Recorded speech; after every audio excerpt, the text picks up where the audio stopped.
Porque o evangelho é tão essencial para a vida de uma igreja. E era isso que estava acontecendo ali. Aqueles falsos mestres estavam minando a sã doutrina. E por isso Paulo usa esse primeiro capítulo para defender o evangelho. Nós vemos que ele coloca o evangelho no centro dos seus argumentos, ao mostrar que a lei não foi capaz de salvá-lo. Ele, Paulo, precisou da graça bendita do nosso Senhor.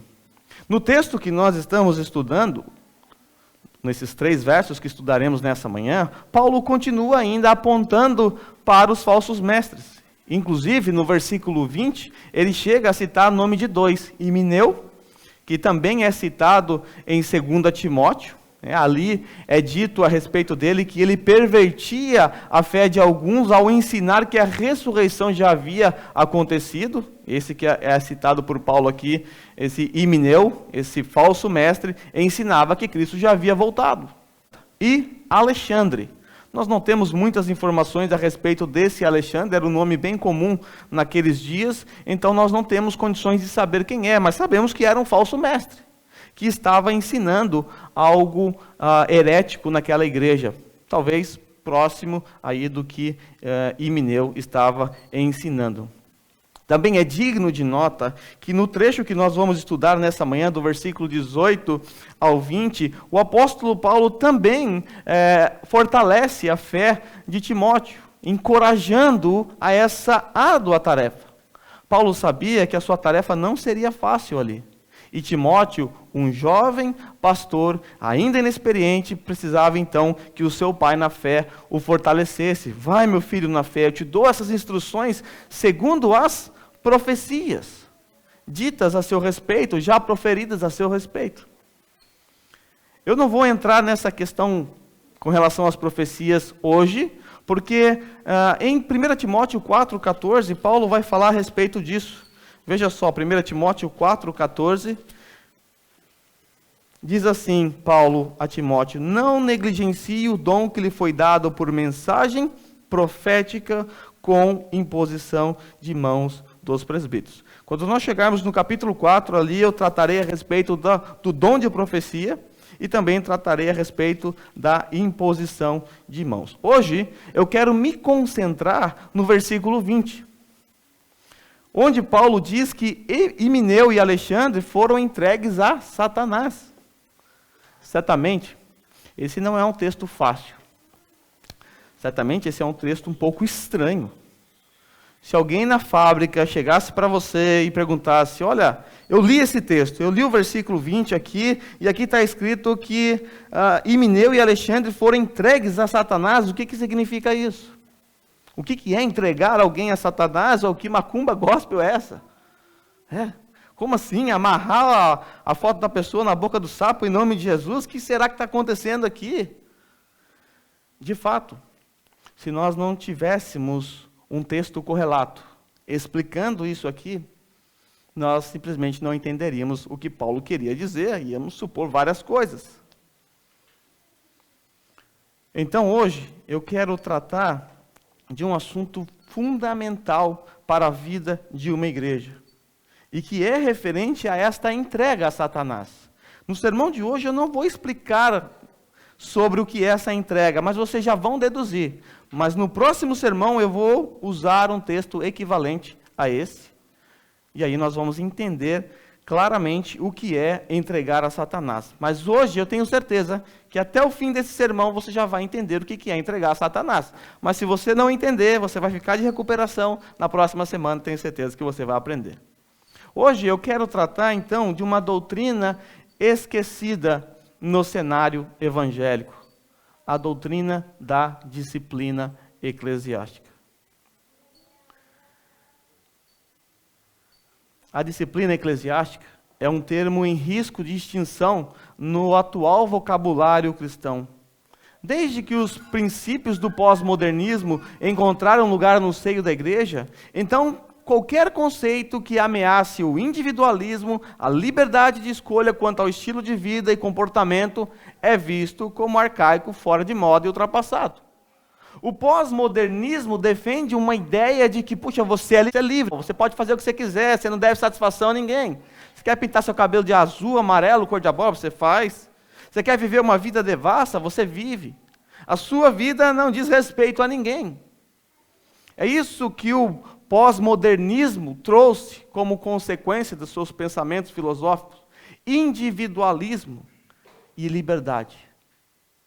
Os seres humanos não gostam que as pessoas invadam as suas privacidades,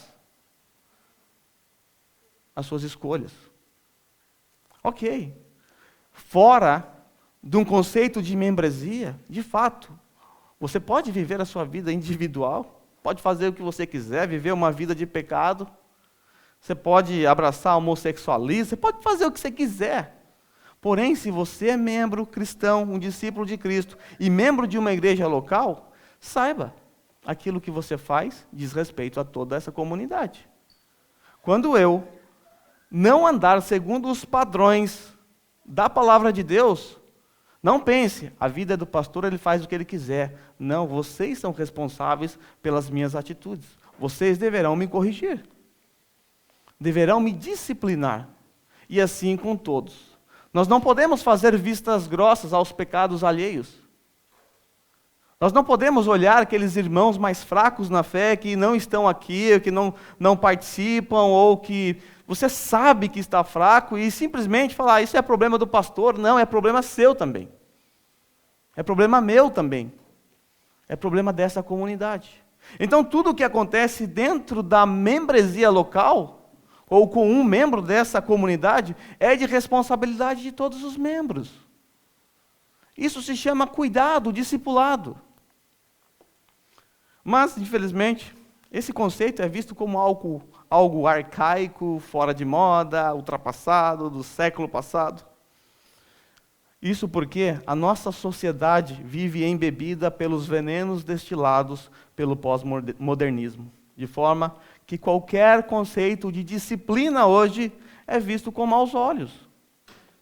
Por exemplo, se um policial, no exercício de suas atividades legais, diante de um meliante, usar a sua arma, o seu equipamento de trabalho, para disciplinar esse meliante, ainda que para a sua defesa pessoal e para a defesa de outros, logo os direitos humanos, ou melhor, direito dos manos, porque é isso que é, logo entra em cena para defender, adivinha quem? O bandido. O policial está disciplinando um meliante, uma ameaça à sociedade. E aí, um policial dá um tiro para o ar para acuar a esse meliante, sabe o que acontece? O policial é disciplinado. Vai tomar 6 meses de advertência, sem o uso da arma, vai passar por teste psicológico e por um monte de coisa. E o meliante é solto. Ele não pode ser disciplinado. Afinal, ele tem os seus direitos. É isso que defende os direitos humanos ou direito dos manos. O outro exemplo, hoje no Brasil, se um pai é pego disciplinando o seu filho rebelde, logo é denunciado. Porque ele violou a trágica lei da palmada. Ele não pode nem sequer disciplinar o seu filho. Então vivemos numa sociedade estranha. Quando éramos crianças, a disciplina comia solto. Era chinelo voando, vara, o tempo todo. Hoje essas coisas não podem mais acontecer no Brasil. É algo estranho. Você disciplina seu filho? Não, bata um papo com ele. Deixe ele é apenas uma criança. O conceito de disciplina é estranho, isso é fruto do pós-modernismo. Hoje, a maioria das igrejas ditas evangélicas não aplicam a disciplina eclesiástica. E isso elas fazem em nome de um suposto amor.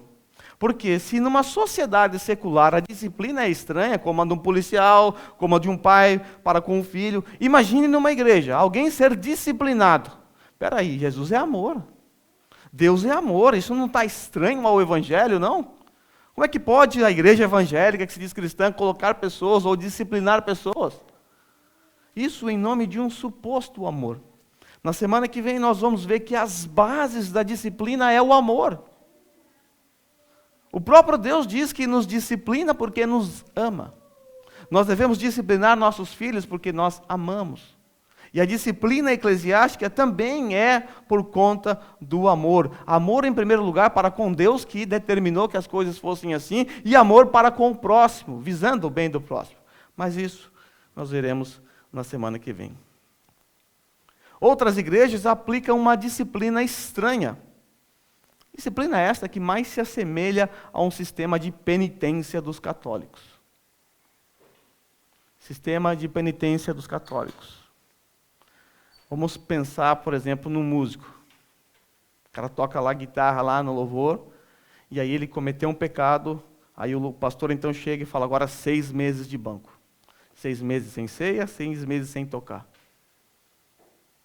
É como se ele estivesse purgando ou penalizando o pecado da pessoa. Você vai ficar de joelho no milho aí, rezando 7, 8, 9 Ave-Marias, para que os seus pecados sejam purgados. Isso não é disciplina. E às vezes, o próprio pecador, aquele que caiu, que tropeçou, ele já se arrependeu dos seus pecados, já confessou seus pecados a Deus, e depois de 6 meses ele vai lá e conta para o pastor. Olha, eu pisei na bola, vi pornografia. Aí o pastor vai falar, então, faz o seguinte, agora você vai ficar de disciplina. 6 meses, mas ele já se arrependeu. Isso foi há 6 meses atrás, ele já confessou seu pecado. Então é como se agora ele tem que purgar os seus pecados. É o sistema católico de penitência. Poucas igrejas ainda lutam contra essa sociedade moderna para manter os padrões ensinados por nosso Senhor Jesus Cristo. E talvez vocês fiquem chocados e perturbados com esta doutrina. Mas saiba, não é invenção minha. Não estou inventando essa doutrina, ela já existe, está nas Sagradas Escrituras. E ainda que seja dolorosa para nós aplicá-la, e também dolorosa para quem recebe, nós fazemos por amor a Deus, por obediência a Deus e por amor aos nossos irmãos. Quando Calvino começou o seu ministério, a sua obra em Genebra, ele tinha a ideia de que se houvesse pregação fiel da palavra e administração correta dos sacramentos, esta seria uma igreja verdadeira. Se chegasse para Calvino naquele tempo, falasse, Calvino, me dá aí umas características de uma igreja verdadeira. Ah, essas aqui. Se há pregação fiel da palavra e se há a administração correta dos sacramentos. Essa é a igreja fiel. Um tempo depois, Calvino percebeu que era necessário e bíblico acrescentar um terceiro elemento. Então ele acrescentou a disciplina eclesiástica. De forma que se você chegasse em Calvino depois e perguntasse, me dê as marcas ou características de uma igreja bíblica, fora os 2 primeiros que eu citei, Calvino diria a disciplina bíblica. E isso passou a ser o padrão dentro das igrejas reformadas. Tanto é que quando nós olhamos para a Confissão Belga de 1561, no artigo 29, a Confissão Belga diz assim, as marcas pelas quais a verdadeira igreja é conhecida são estas. Que marcas são? Se nela se prega a pura doutrina do Evangelho, se os sacramentos são administrados de maneira pura, conforme instituída por Cristo, e se a disciplina eclesiástica é exercida como punição ao pecado. Resumindo, se todas essas questões são administradas de acordo com a pura palavra de Deus, rejeitando-se todas essas coisas que contrariam a isso, e se Jesus Cristo for reconhecido como o único cabeça da igreja, então por essas características pode-se com certeza conhecer a verdadeira igreja, da qual nenhuma pessoa tem o direito de se separar. Então perceba que o conceito de disciplina bíblica não é algo novo, é algo esquecido hoje.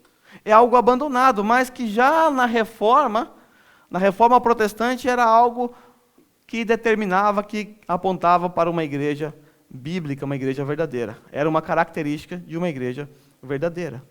Então o que eu ensinarei a vocês nessa manhã e no próximo domingo não é fruto da minha imaginação, mas uma doutrina que foi encontrada na história da igreja por ser bíblica e que hoje ou foi distorcida ou totalmente negligenciada no cenário dito evangélico.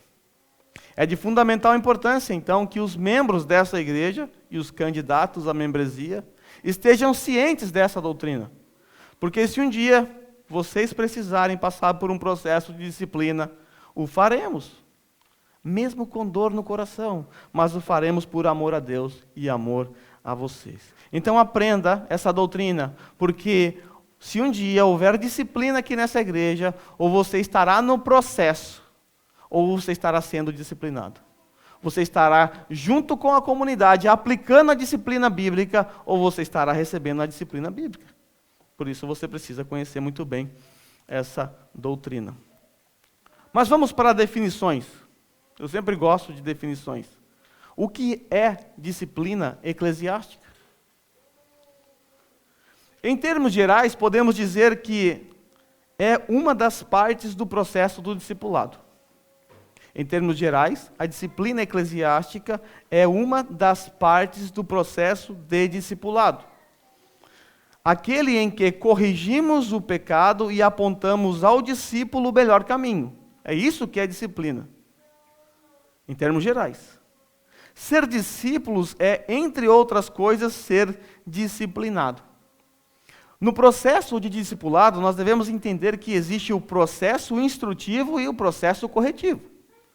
Quando você discipula alguém, você instrui essa pessoa, você ensina essa pessoa e você corrige essa pessoa. Quando nós falamos de disciplina, entenda, há um processo instrutivo, isso que eu estou fazendo agora é disciplina instrutiva. Estou instruindo vocês a respeito dessa doutrina. E há um aspecto corretivo, que é sobre esse aspecto que nós vamos tratar. Em termos mais específicos, trata-se do ato de excluir o indivíduo da membresia da igreja. Trata-se de excluir o indivíduo da membresia da igreja. Trata-se da declaração manifesta da igreja de que a igreja não pode mais apoiar a validade da profissão de fé de certos indivíduos.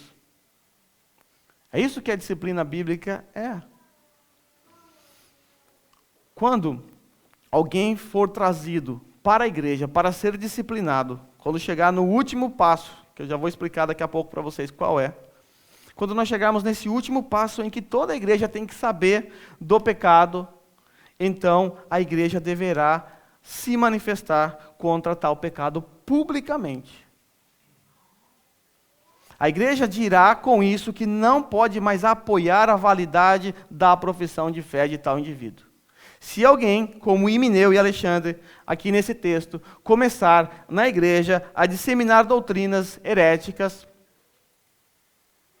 depois de todos os passos dados contra esses dois, Himeneu e Alexandre, se eles continuarem obstinados em seus pecados impenitentes, então o último passo vai ser dado.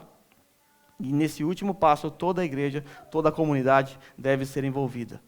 Com esta assembleia, na qual vocês não apoiarão mais a validade da profissão de fé, vocês não estarão determinando que essa pessoa não é mais salva. Vocês apenas estão reconhecendo que naquele momento tal pessoa não está vivendo de acordo com a sua profissão de fé. A igreja não tem o poder, a autoridade para determinar quem é salvo e quem não é. Apenas tem a autoridade para reconhecer quem é e quem não é. Pelo menos pela vida da pessoa no momento. Um exemplo muito fácil para nós entendermos isso é a respeito das embaixadas. Vamos supor que você perca todos os seus documentos. Você é brasileiro, você perdeu o RG, perdeu tudo.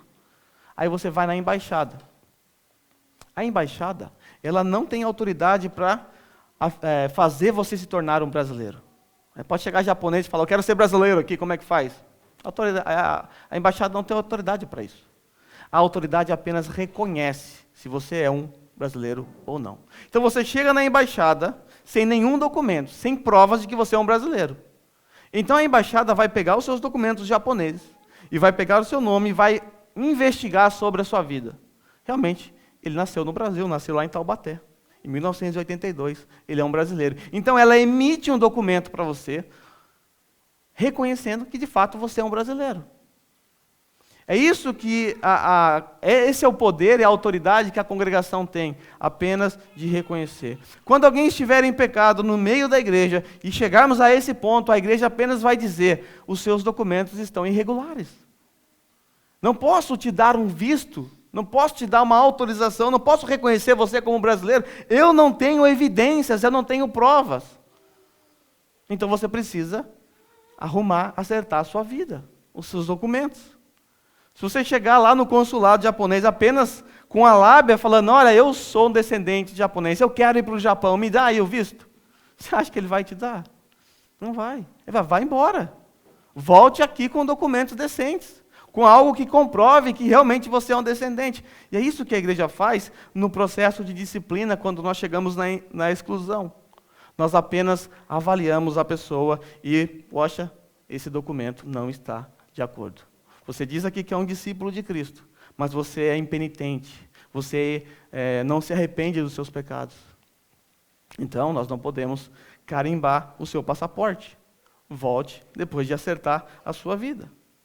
Mas para entendermos melhor esse texto, nós precisamos olhar para 2 textos bases sobre o assunto. Eu vou tratar de um nesse domingo e de outro no domingo que vem. O primeiro é Mateus capítulo 18, do versículo 15 ao 20. O outro é 1 Coríntios capítulo 5, que vai ficar para a semana que vem. Então, vire as páginas da sua Bíblia para Mateus capítulo 18. Esse é o texto base da disciplina.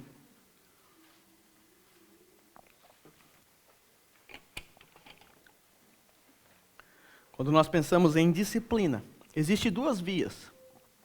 Uma é a via ordinária, que é a via lenta, que é a via dada em 4 passos, e existe a outra via, que é a via sumária, a via rápida.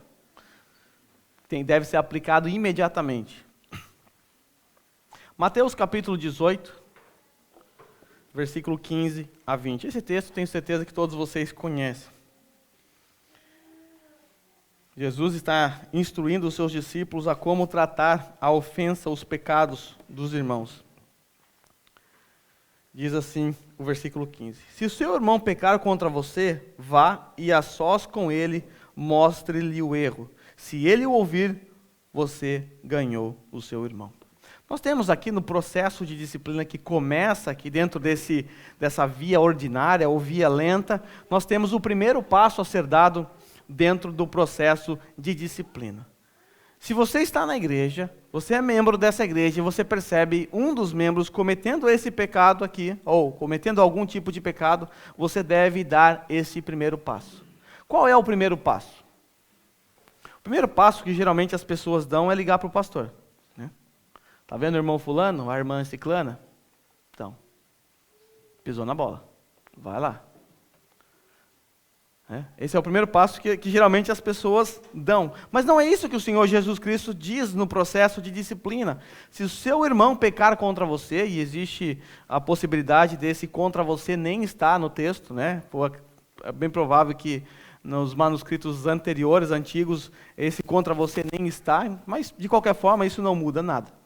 Se o seu irmão pecar contra você, vá, ligue para o pastor. Peraí, está errado, esse não é o texto. O texto é, vá a sós e com ele. O texto não diz, procure alguém, procure outras pessoas, procure o pastor. Se o seu irmão pecar contra você, vá e a sós, você e ele. Mostre-lhe o erro. Se ele ouvir, aí você liga para o pastor para avisar que ele se arrependeu. Não, o pastor nem precisa ficar sabendo. Ninguém precisa ficar sabendo, porque o objetivo da disciplina foi alcançado. E qual é o objetivo da disciplina? Se ele o ouvir, você ganhou o seu irmão. O que nós queremos quando disciplinamos alguém? Quando confrontamos o pecado de alguém? É ganhar o irmão.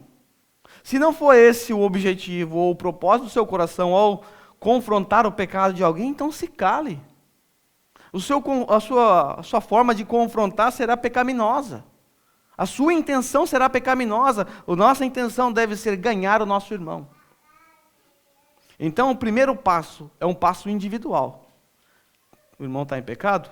Vá e a sós com ele, mostre-lhe o erro.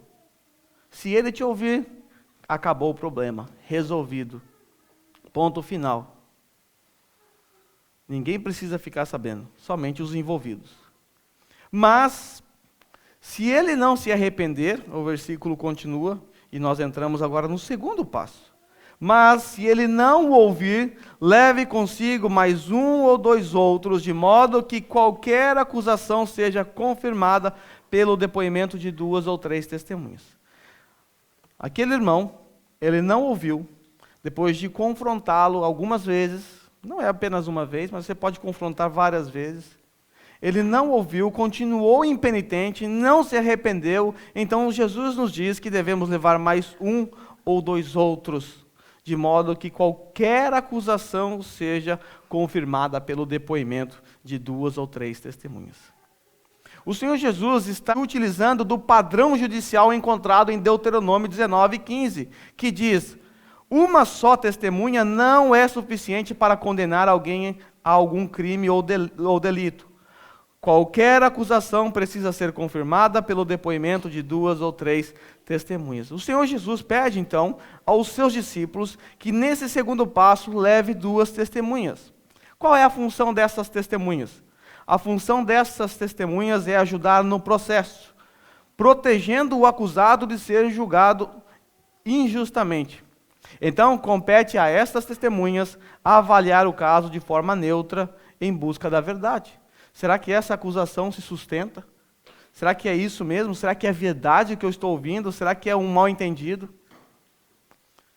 Essas testemunhas podem ser qualquer irmão, contanto que se enquadre no padrão exposto por Paulo em Gálatas 6:1. O que Paulo diz em Gálatas 6:1? Irmãos, se alguém for surpreendido em algum pecado, vocês que são espirituais deverão restaurá-lo com mansidão. Então, devemos escolher testemunhas, aqueles irmãos que são espirituais, ou seja, pessoas maduras, que são capazes de lidar com o assunto. Não leve fofoqueiros, pessoas fracas que não vão resolver nada, que só vão atrapalhar. Leve irmãos sábios, que são capazes de lidar com o assunto, que conseguem enxergar de forma neutra, avaliar a situação, para não acusar alguém injustamente. Aqui não é regra, mas talvez seja sábio nesse segundo passo, levar um dos presbíteros da igreja, ou 2 dos presbíteros da igreja, porque eles devem saber lidar com essas coisas. Mas isso não é uma regra. Você pode levar qualquer um, desde que se enquadre nesse padrão de Paulo, os que são espirituais, pessoas que são maduras e capazes de lidar sabiamente com o assunto. E se houver arrependimento? O processo é encerrado. E ninguém, repito, ninguém, absolutamente ninguém, além das testemunhas, deve ficar sabendo. Se nem os presbíteros forem envolvidos nesse caso e for resolvido, nós não precisamos ficar sabendo. Porque o objetivo da disciplina foi alcançado. Ganhaste teu irmão. Mas, se ele não se arrepender, se ele continuar impenitente, então o terceiro passo é dado. E é aqui que toda a congregação é envolvida. O Senhor Jesus disse: se ele se recusar a ouvi-los, ouvir juntamente com as testemunhas, conte à igreja. É confirmado que aquela pessoa realmente está em pecado, as testemunhas confirmaram que ela continua, que ela é realmente culpada, que está pecando e que está obstinada, mesmo assim ela continua impenitente. Então o terceiro passo é o passo coletivo. Não havendo êxito nos passos anteriores, então se faz necessário tornar público o pecado para que a igreja tenha a oportunidade de, em uma última chance, levar o irmão faltoso a reconsiderar seus pecados e assim se arrepender. E a igreja, então, ela terá um tempo considerável para buscar restaurar o pecado, o irmão pecador. Nesse passo, toda a igreja ficará sabendo através de uma assembleia ordinária, ou extraordinária no caso, a respeito do assunto, a respeito do pecado do irmão. Para quê? Para nessa assembleia difamarmos? Não, para nessa assembleia orarmos mais uma vez por esse irmão e incentivar todos os membros dessa igreja a buscar esse irmão, a confrontar esse irmão, tentando fazê-lo perceber a sua tolice, fazê-lo perceber dos seus pecados, de como ele está indo contra a lei, os princípios morais do próprio Deus. O objetivo é fazer ele reconsiderar o seu pecado, se arrepender, se voltar para Deus. Então a igreja, nesse passo, receberá um tempo considerável para buscar restaurar o irmão. E aí, cada um aqui será responsável por ir até esse irmão, confrontando, mostrando o seu erro. Mas permanecendo a impenitência, só nos resta um último passo. Quarto passo, a excomunhão, a exclusão. Jesus diz que se ele se recusar a ouvir também a igreja, como ele deve ser tratado? Trate-o como pagão ou publicano. Se o mesmo continuar ainda obstinado, impenitente, depois de passar pelos 3 passos anteriores, então cabe à assembleia excomungar tal pessoa. Essa excomunhão não se refere somente à exclusão do rol de membros, mas de uma ruptura relacional dos membros para com o pecador impenitente. Eu vou repetir. Uma ruptura relacional dos membros para com o pecador impenitente. Isso significa que você não deve ter comunhão, não deve se assentar à mesa, você não deve convidá-lo para comer contigo na tua casa. É assim que você deve tratá-lo. E pode ser duro essas palavras, mas são palavras do próprio Senhor Jesus. O Senhor Jesus nos diz para tratarmos essas pessoas como pagãos e publicanos. O que são pagãos e publicanos? Como os israelitas entendiam essa questão de pagãos e publicanos? Como eles tratavam essas pessoas? Pagãos são pessoas que não pertencem ao povo da aliança, e publicanos são israelitas que trabalhavam para o Império Romano, cobrando impostos dos seus compatriotas. Nós sabemos que eles extorquiam os seus compatriotas, e por conta disso eles eram odiados, rejeitados, colocados à margem pelos seus compatriotas. Porque eram traidores da pátria, eram considerados pérfidos, traidores. Nos 2 casos, pagãos e publicanos, nesses 2 casos, eles eram desprezados pelos israelitas. Um israelita jamais se assentaria à mesa com um pagão e com um publicano para comungar do mesmo alimento. Não havia nenhuma comunhão entre eles. Com isso, Jesus exige que os membros da igreja não se relacionem com tais pessoas. Qual a finalidade disso? Qual a finalidade disso? Uma coisa tão severa, assim, que parece ser tão rígida e dura. Falta de amor. Qual a finalidade disso? É dar aquele chacoalhão, é o último chacoalhão que você vai dar no irmão para ver se ele desperta, se ele acorda. Eu sei que isso parece muito severo, porque nós não estamos acostumados com isso. Vivemos numa sociedade cheia de mimimi, da qual não se pode fazer nada, não pode nem se defender, um policial não pode nem usar a sua arma para se defender. Tudo é visto como falta de amor na nossa sociedade. E isso aqui que eu estou dizendo, você tratar alguém como publicano ou pecador, isso parece ser falta de amor, mas na verdade não é. Na verdade, se você não disciplinar a pessoa dessa forma, isso sim será falta de amor, porque você não está visando o bem dele. É o último chacoalhão. Acorda. Preste atenção no que você está fazendo. Olha que ponto chegamos. Isso parece severo e isso suscita uma dúvida. Quais são as bases para tal autoridade? Quais são as bases para nós, como igreja, fazermos isso? Quem nós pensamos que somos? Será que somos menos pecadores?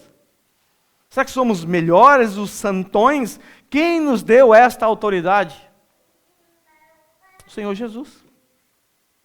Essa autoridade vem do próprio Senhor Jesus. Ele diz no versículo 18 e 20, são 2 textos agora, mal interpretados, mal entendidos, mas está dentro do contexto de disciplina. O Senhor Jesus diz: digo-lhes a verdade. Tudo que vocês ligarem na terra terá sido ligado nos céus. E tudo que vocês desligarem na terra terá sido desligado nos céus. O que é isso? Como é que você liga alguma coisa nos céus e na terra, liga, desliga? Que texto doido é esse?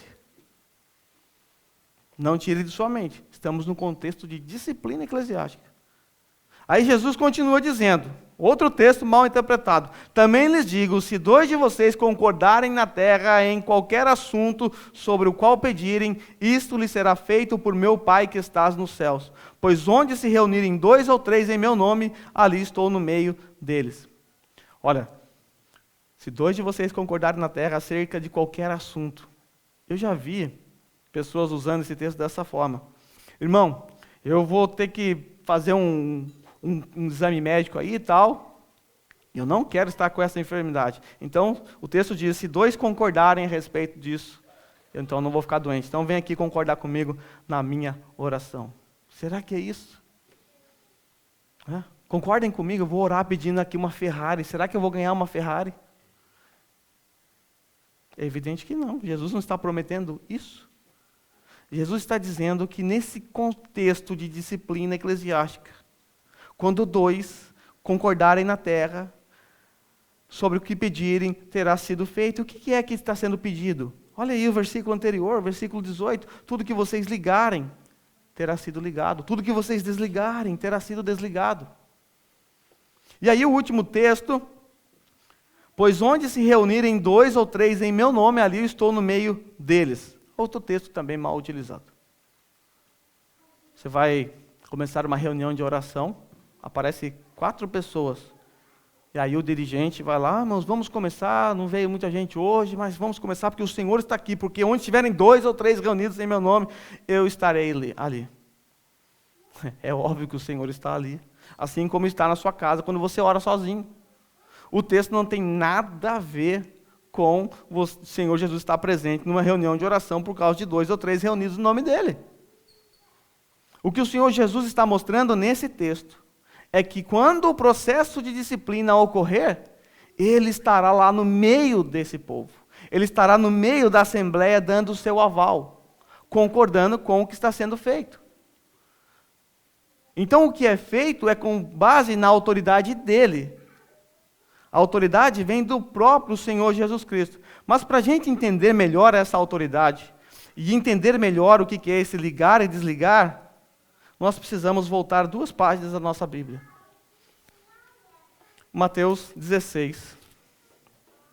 Vamos entender quando essa autoridade foi entregue à igreja. Nessa circunstância, Pedro recebeu aqui as chaves depois de fazer uma confissão. Mateus capítulo 16, versículo 13 a 20.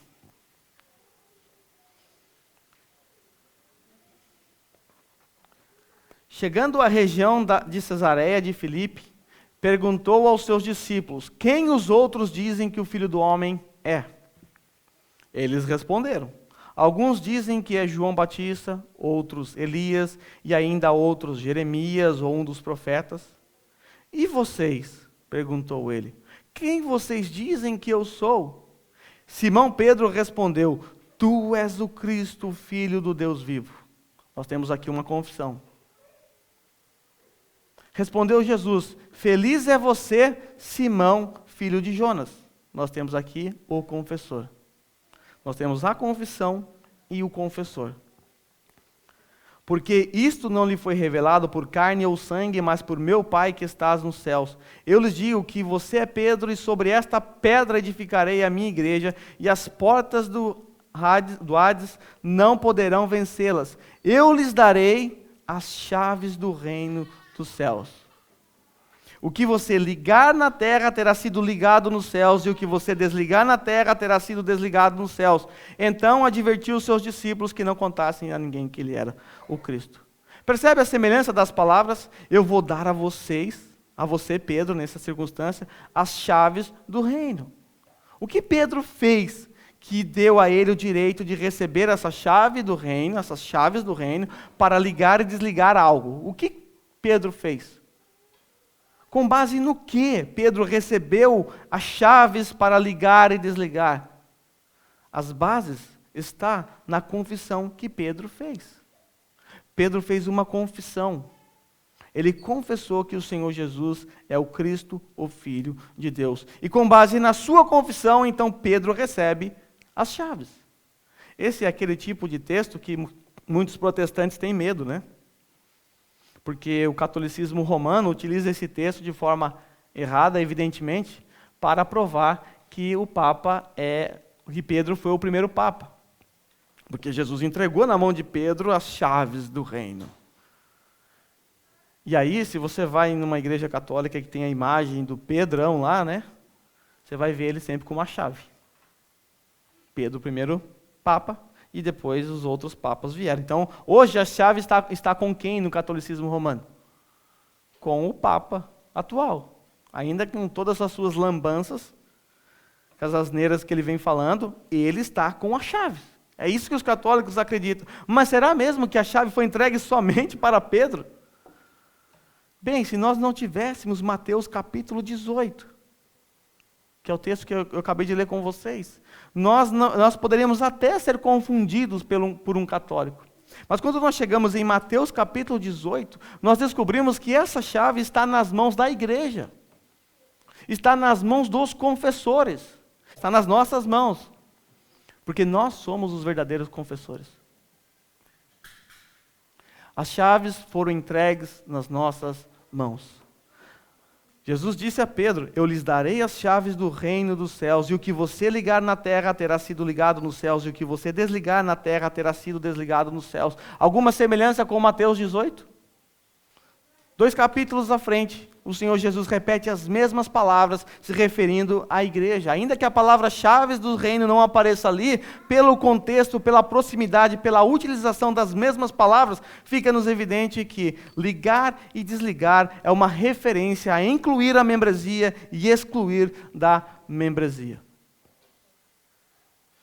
O capítulo 18 nos esclarece, então, a respeito de quem, ou seja, quem são os portadores das chaves do reino? Os confessores. E qual é a sua utilidade? A utilidade dessas chaves é ligar e desligar membros de uma igreja local. É receber e excluir membros de uma igreja local. Assim fica-nos evidente que a congregação possui essas chaves e ela tem o direito tanto de receber alguém como membro, a autoridade para receber ou reconhecer a documentação como uma embaixada e dizer, olha, ok, está carimbado, realmente você tem pelo menos hoje, entregando esse documento, eu posso testificar, testemunhar que você está em dia. O visto pode vencer, a pessoa ficar irregular depois. E aí esta mesma embaixada vai dizer, agora você não pode mais permanecer aqui. Acerte a sua vida, arrume seus documentos. Não posso mais te aceitar aqui. Você está todo irregular.